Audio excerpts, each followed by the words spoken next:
네, 반갑습니다, 여러분. 마더텅의 김은희 선생님입니다. 자, 이 시간은 여러분들과 함께 2021학년도 우리 수학능력 평가에 대해서 이야기를 해보려고 합니다. 그중에서 첫 번째인 생명과학 1의 총평가에 대해서 이야기를 해보도록 하죠. 자, 바로 시작을 해보도록 하겠습니다.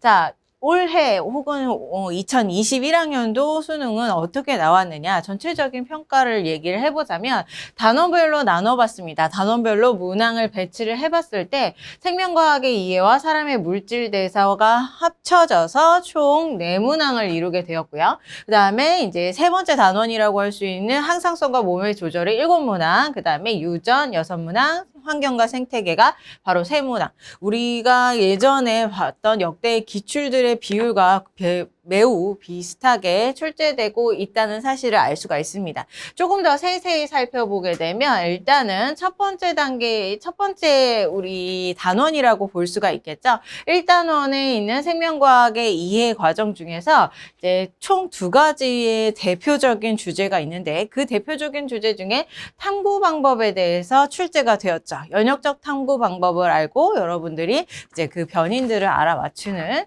그런 방법과 플러스 이제 2단원에서의 사람의 물질 대사 관계 중에 대사성 질환의 문제가 출제가 되었습니다. 이 대사성 질환의 문제가 한 문제도 아니라 2문제씩이나 출제가 되었죠. 이 탐구 방법이라던가 아니면 대사성 질환의 문항들은 기존의 개정 전의 기출에 비했을 때 잘 출제되지 않던 주제들이었어요. 그런데 쉽지만 얘네들이 조금 더 출제가 되었고 수능에 출제가 되었고 그 이전에는 6월과 9월 모평에서 동일하게 출제가 계속적으로 이루어졌었죠. 그래서 6월과 9월 모평을 통해서 여러분들이 이거는 내가 조금 등한시했었는데 얘네들이 출제됨에 따라서 수능에서도 또 출제되지 않을까라는 경각심을 갖게 되고 지금 공부할 수 있게 하는 계기가 되었다라고 생각이 듭니다. 자, 신유형이라고 볼 수가 있어요. 우리 이전의 개정 과정에서는 주로 다루지 않았던 내용들이기 때문에 자, 이 중에서 대사성 질환의 7번 문항이요. 항상성과 혈당의 문제였습니다. 자, 얘를 왜 굳이 찝어봤냐면 이 혈당 문제들, 당뇨병과 연관해서 나오는 혈당 문제들이 빈번하게 나올 수는 있었어요. 출제된 적도 있었고, 그 다음에 인슐린과 함께 공통적으로 이제 같이 묶어서 문항이 출제되었었죠. 그런데 이번에는 다소 세부적인 내용, 무슨 내용이냐면, 자, 1형 우리 당뇨병과 그 다음에 2형 당뇨병이 존재함을 여러분들 기억을 하죠. 그리고 얘네들이 이제 교과서에서 다루게 되고, 그다음 내신 문제로 주로 나오게 되는 문제들이 바로 이 1형과 2형 당뇨병의 차이점입니다. 그런데 이번에는 수능에서 그리고 이전에 모의평가에서도 마찬가지로 한 번씩 더 다루어지게 됨으로써 세부적인 내용까지도 출제가 되었다라고 기억을 해주시면 될 것 같아요. 어렵진 않았습니다. 어렵진 않았지만 우리가 조금 배제시켜 놓고 조금 더 자주 빈출이 되고 그다음에 조금 더 어려운 문제들에 집중했다면 이제 조금은 다시 넓은 영역에서 여러분들이 고민을 하고 학습을 해야 되는 필요성을 얘기를 해주는 문항들이 바로 이 3가지 문항이다라고 얘기를 해줄 수가 있겠습니다. 자, 그다음 두 번째로는 흥분전도 파트야. 자, 이 흥분전도 파트는 여러분들이 잘 알다시피 취약 파트죠. 얘 같은 경우는 이제 계산식을 딱 갖다 넣게 된다면 너무나 어렵고 어렵고 곤란하고 시간을 잡아먹는 문제들이 바로 이 흥분전도 파트가 될 거예요.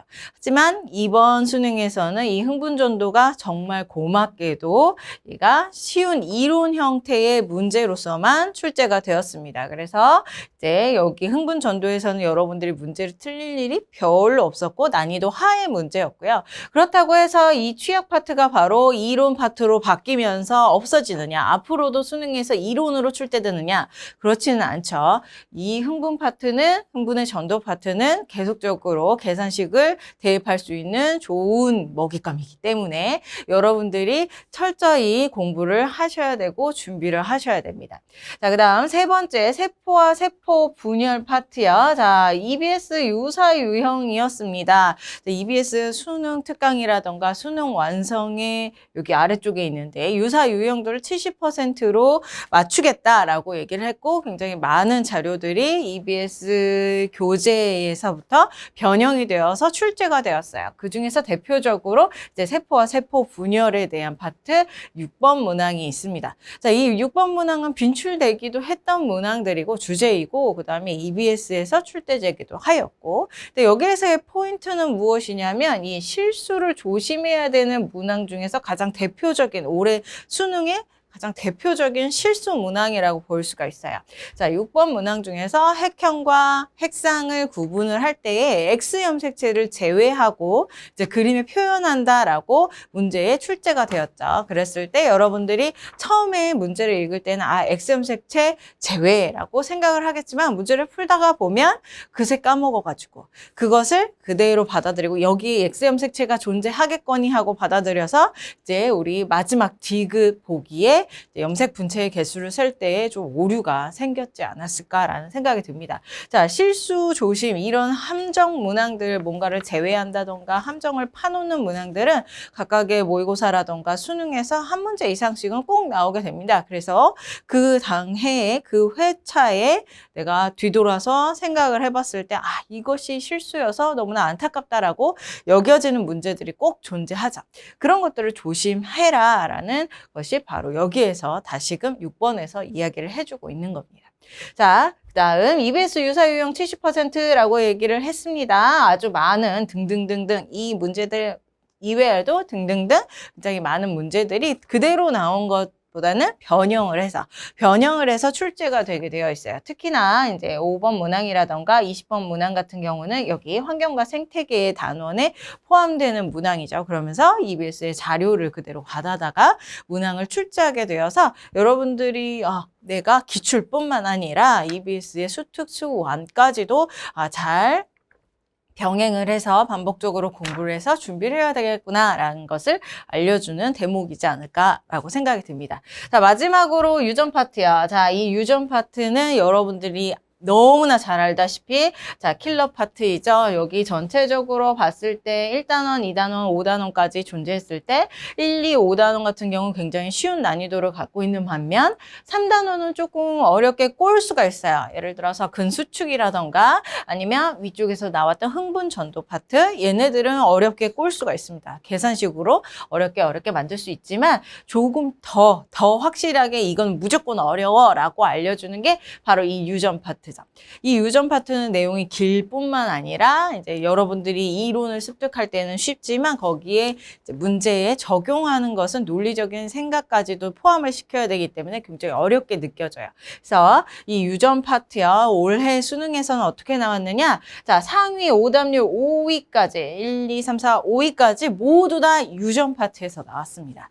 일반적으로는 뭐 흥분의 전도라든가 근수축이 여기 사이에 하나씩 들어가서 오답률 하나를 차지하고 있기는 해요. 근데 올해에는 굉장히 쉽게 이론형으로 나왔기 때문에 자, 유전 파트가 여기에서 킬러 파트로 오답률 5위까지를 모두 다 차지하게 되었구나라는 걸 알 수가 있고요. 자, 이 유전 파트는 이론을 개념을 아주 꼼꼼히 알아두는 것뿐만 아니라 이제 기출이라던가 아니면 위에서도 얘기한 EBS 강좌를 통해서 우리 교재를 통해서 많은 연습들을 해야 됩니다. 자료들의 연습을 통해서 이 유전 파트의 문항들을 풀어낼 수 있는 능력을 길러줘야 된다는 거죠. 자, 요 정도까지가 올해 2021학년도 수능의 생명과학 1에 대한 분석이었고요. 이것을 토대로 우리는 어떻게 공부를 해야 되는지 이야기를 해보도록 하겠습니다. 자, 한번 넘어가서 보면 자, 여기도 마찬가지로 1단원부터 5단원까지 얘기를 해봤는데 자, 1단원, 2단원, 5단원까지는 굉장히 쉬운 문항들이 주로 배치가 된다. 그 다음에 자, 3단원이나 4단원이 조금 어렵게 나올 수가 있는데 3단원은 이론으로 쉽게 올해는 냈지만 나중에는 계산식을 통해서 어렵게 낼 수가 있다. 그 다음에 유전 파트 같은 경우는 여러분들이 따로 특강을 들을 정도로 굉장히 어렵게 생각하는 파트죠. 그래서 이 파트를 잘 잡아야 된다라고 얘기를 할 수 있습니다. 자, 한번 단원별로 보도록 할게요. 자, 생명과학의 이해 파트 첫 번째 1단원. 자, 대표적인 여러 가지 내용 중에서 가장 대표적인 주제를 2개를 꼽으라고 한다면 연역적 탐구 방법과 그 다음에 생물의 특성 특성, 이 6가지를 물어보는 문항, 이런 주제, 이 2가지를 꼽을 수가 있어요. 일반적으로 개정 전에는 이 생물의 특성에 대해서 주로 문제가 나왔죠. 예를 주고 그 예를 통해서 이제 생물의 특성을 골라라, 혹은 이제 공통점을 골라라, 이런 것들이 나오게 되면서 난이도가 쉽게 나왔습니다. 하지만 올해에는 이 생물의 특성이 빠지고 이 연역적 탐구 방법을 선택을 하게 되었죠. 평가원에서. 자, 이 연역적 탐구 방법을 여러분들이 학습할 수 있는 방법은, 자, 가설을 설정하는 것을 연습을 하셔야 되고요. 그 다음에 이제 우리 실험군이라던가 아니면 대조군 혹은 변인들이 존재하죠. 자, 그럼 변인들을 구분할 수 있는 연습이 필요합니다.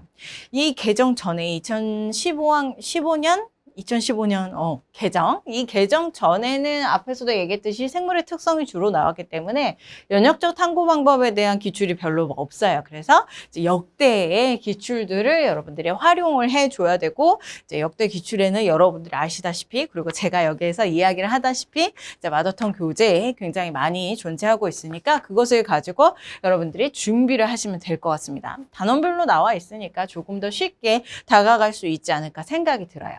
자, 그 다음 2번째 단원, 사람의 물질대사. 자, 이 사람의 물질대사의 내용에는 뭐 세포 호흡을 공부한다던가 아니면 기관계의 통합적 작용이라던가 대사성 질환, 이런 것들이 등등등 들어가 있죠. 대표적인 주제로. 자, 이 중에서 이 전에는 이 기관계의 통합적 작용이 주로 문제에 나왔습니다. 한 문제 정도씩 꼭 나왔던 반면에 이제 올해 같은 경우는 이 대사성 질환의 문항이 2개나 나오게 되었죠. 어렵지는 않아요. 어렵지는 않지만 여러분들이 자료를 해석하고 그 대사성 질환을 맞춰내는 문제들, 난이도 하 정도의 문제로 출제가 되고 있죠. 자, 개념을 꼭 잡아주시고요. 그 다음에 많은 자료를 접해서 이 자료가 의미하는 바가 무엇인지, 이 문제가 원하는 답이 무엇인지를 바로 찾아낼 수 있는 연습을 하셔야 되겠죠. 자, 그 다음 3번째, 항상성과 몸의 조절 단원이요. 흥분의 전도, 전달, 근수축, 이런 것들이 이제 주된 주제고요. 그 다음에 항상성 유지까지도 신경계, 면역, 얘네들 모두 다 주된 주제예요. 자, 여기에 표현되어 있는 얘네들 모두 다 주된 주제라고 얘기를 해줄 수가 있습니다. 자, 그 중에서 가장 어렵게 나올 수 있는 주제가 위쪽에 있는 주제. 흥분의 전도라던가 아니면 근육수축. 얘네들 같은 경우는 계산식을 넣어서 수리적 방법을 여러분들이 같이 문항에 적용을 시켜서 문제를 풀어야 돼요. 그랬을 때 굉장히 어렵게 여러분들이 받아들이기 때문에 이런 어려운 계산 문제들은 앞에서도 이미 얘기했듯이 역대 기출을 이용을 해서 연습을 하셔야 되겠죠. 당연히 내가 개념을 철저히 잡았지만 그 개념을 이 문제에 녹여서 논리적으로 사고하고 그 다음에 문제를 활용해서 풀 수 있는 능력은 이제 기출을 통해서 혹은 EBS를 통해서 여러분들이 이제 그 능력을 갖춰 나가야 된다. 이렇게 얘기를 해줄 수가 있겠습니다. 자, 항상성 유지와 항상성 유지의 주제도 소주제도 이제 3가지 정도로 나눌 수가 있죠. 뭐 삼투압의 조절이라던가 아니면 체온 조절이라던가 아니면 또 무엇이 있죠? 체온 조절 말고 한 가지가 더 있어요. 체온 조절이랑 굉장히 비슷한, 갑자기 생각이 안 나네요. 자, 그런 주제들이 있는데 걔네들도 마찬가지로 그래프로 주로 나와요. 이 문제는 주로 그래프로 나와요. 그래서 이 그래프를 분석하는 방법. 이 그래프들이 새로운 그래프 같은 경우는 EBS에서 주로 가져와서 그 해에 수능에서 출제가 되고요. 그 이외에는 대부분 자, 기출에 그동안 출제되었던 기출에서 자료를 가져와서 활용을 해서 문제를 만들어내게 됩니다. 그래서 여기도 마찬가지로 이제 역대 기출을 충분히 대비를 하셔야 된다라는 거. 나머지 신경계라든가 면역이라든가 이런 것들도 주로 많이 출제되는 주제이지만 뭐 이 위쪽에서 얘기했던 뭐 자료로 활용하는 계산 문제라든가 아니면은 그래프를 분석하는 문제보다는 조금 더 난이도가 낮은 상태로 나오기 때문에 개념을 철저히 해두시는 게 가장 중요하다라고 볼 수가 있겠죠. 자, 마지막으로 마지막 아니죠? 자, 유전이요. 유전 킬러 파트라고 얘기를 해줄 수가 있습니다. 여기에 딱 써있네요. 실수를 굉장히 조심하셔야 되고요. 문항의 길이가 굉장히 길어요. 우리 시험지 중에서 한쪽 바닥을 다 쓰고 있는 모습을 띠는 애들이 굉장히 많다. 그러면 그렇게 긴 문항을 내가 해석을 하고 그 다음에 그것을 논리적 사고를 통해서 문제를 풀어내기까지 굉장히 긴 시간이 필요하죠. 그래서 이 유전을 풀기 위해서는 2가지 작업들이 필요합니다. 개념을 철저히 하는 것뿐만 아니라 이제 이전에 출제되었던 우리 수능이라고 한다면 수능을 대비하기 위해서라면 이제 6월 모평이나 9월 모평 등을 걔는 거기서 나왔던 출제되었던 문제들을 잘 습득을 하셔야 되고요. 그리고 기존의 기출이나 이제 EBS 강의를 통해서 우리 문제를 통해서 습득을 다 하셔야 되겠죠. 연습을 많이 하셔야 돼요. 그다음 두 번째로 중요한 방법이 무엇이냐면 이 위쪽이나 아니면 아래쪽 환경과 생태계의 문항들이요. 여기에서 나오는 문항들 혹은 유전에서 한 5문제, 6문제 나오게 되는데 자, 이 문제 중에서 킬러 문항 2문항을 제외하고는 나머지 문제들은 정말 빠른 속도로 풀어주셔야 돼요. 그래야지만이 내가 시간을 획득할 수가 있고 그 시간을 통해서 이제 킬러 문항인 2문항을 내가 풀어낼 수가 있기 때문에 그러면 그런 시간을 단축시키기 위해서 다른 문항들을 어떻게 빨리 풀어내느냐? 당연히 탄탄한 개념이 필요하다라고 얘기를 해줄 수가 있겠죠. 굉장히 탄탄한 개념을 통해서 내가 문제를 읽었을 때 바로바로 답이 튀어나올 수 있도록 그런 연습들을 쭉 하셔야 됩니다. 그래서 생명과학 같은 경우는 하나하나의 파트가 따로따로 떨어져 있는 게 아니라 서로 연계되어 있다라고 봐주셔야 돼요. 그래야지만이 마지막까지 여러분들이 승리해서 문제를 풀어낼 수가 있기 때문에 자, 그래서요 이 유전 파트 중요하다라고 얘기를 했고 마지막으로 환경과 생태계요 난이도 하입니다. 1단원이나 2단원 마찬가지로 난이도 하 문제들이 많고 올해 같은 경우는 신유형의 자료들이 나왔었죠. 하지만 그것을 해석하는 데에도 어렵지 않았기 때문에 자, 개념을 잘 보시고 자료를 분석해 주시면 되겠죠. 자, 이 정도로 여러분들이 단원별로 전략을 짜서 이제 생명과학을 공부해 주시면 좋은 성적을 받을 수 있을 거라고 생각이 들어요. 자, 올해 문항을 통해서 한번 살펴보도록 하겠습니다. 올해 한 특이적인 문항, 3문항 정도를 뽑아봤는데요. 첫 번째 문항은 6번 문항이죠. 앞에서도 얘기를 했는데 세포와 세포분열 문항에서 실수가 잦았다라고 했습니다. 실수를 주의해야 되는 문항이 바로 여기에 있어요. 쭉 읽다 보면 무엇이라고 얘기를 했냐면 지금 염색체 중에서 X염색체를 제외하고 나머지 염색체를 모두 다 표현했다라고 얘기합니다.